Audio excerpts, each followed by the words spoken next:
Assalamualaikum warahmatullahi wabarakatuh. Nama saya Bayu Aji Wijaya dengan nomor NPM 234111196. Di sini saya dari kelas manajemen 23D. Di sini saya ingin membahas tentang bentuk-bentuk surat.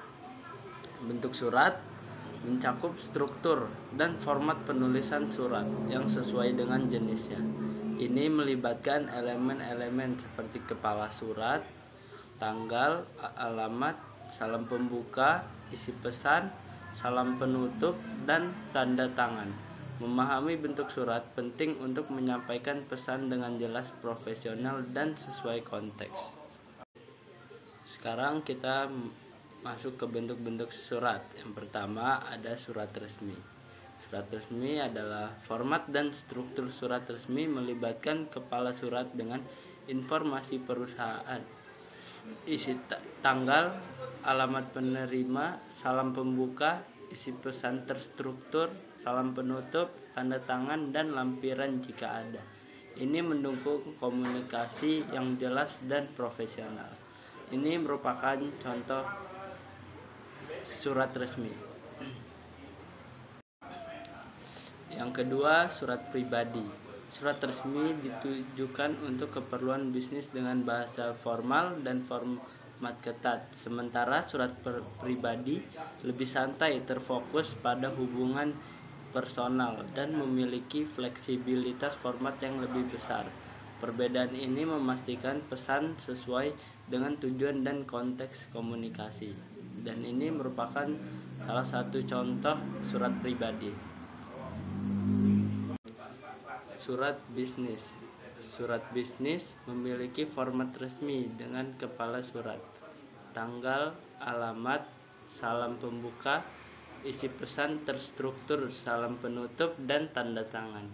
Kegunaannya melibatkan komunikasi resmi dalam lingkup bisnis seperti penawaran, perjanjian, atau pemberitahuan untuk membangun hubungan profesional dan efektif. Dan ini merupakan salah satu contoh surat bisnis. Sekarang kita masuk ke bentuk-bentuk surat. Yang pertama ada surat resmi. Surat resmi adalah format dan struktur surat resmi melibatkan kepala surat dengan informasi perusahaan, isi tanggal, alamat penerima, salam pembuka, isi pesan terstruktur, salam penutup, tanda tangan, dan lampiran jika ada. Ini mendukung komunikasi yang jelas dan profesional. Ini merupakan contoh surat resmi. Yang kedua, surat pribadi.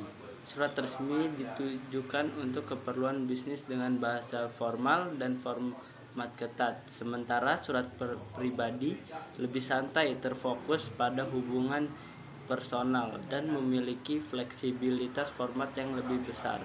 Perbedaan ini memastikan pesan sesuai dengan tujuan dan konteks komunikasi.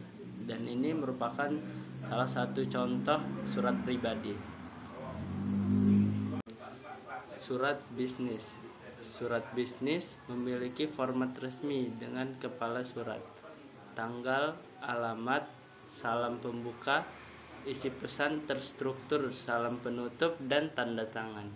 Kegunaannya melibatkan komunikasi resmi dalam lingkup bisnis seperti penawaran, perjanjian, atau pemberitahuan untuk membangun hubungan profesional dan efektif. Dan ini merupakan salah satu contoh surat bisnis. Surat lamaran.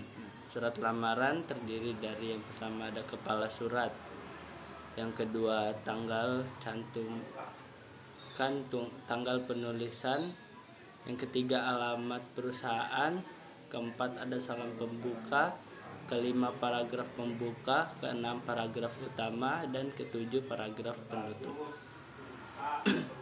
Ke-8 salam penutup, ke-9 tanda tangan, dan 10 lampiran CV atau portofolio jika diperlukan. Pastikan surat lamaran singkat, jelas, dan sesuai dengan kebutuhan perusahaan. dan ini merupakan salah satu contoh surat lamaran. Surat undangan. Surat undangan umumnya memiliki kepala surat, tanggal, salam pembuka, isi undangan dengan detail acara, konfirmasi kehadiran jika perlu, sudah salam penutup, rincian kontak dan lampiran jika ada. Kejelasan dan kesopanan dalam menyampaikan informasi acara menjadi fokus utama, dan ini merupakan salah satu contoh surat undangan. Dari materi yang saya sampaikan, kesimpulannya yaitu bentuk-bentuk surat seperti surat resmi, surat bisnis, surat lamaran, dan surat undangan memiliki struktur yang khas. Untuk mencapai tujuan komunikasinya, kepatuhan terhadap format yang sesuai meningkatkan pesan profesional dan efektivitas pesan, sementara penyesuaian dengan konteks memastikan kejelasan dengan keakraban. Sekian presentasi dari saya. Terima kasih. Saya harap kalian bisa mendapat pengetahuan yang berguna dari presentasi ini. Semoga beruntung.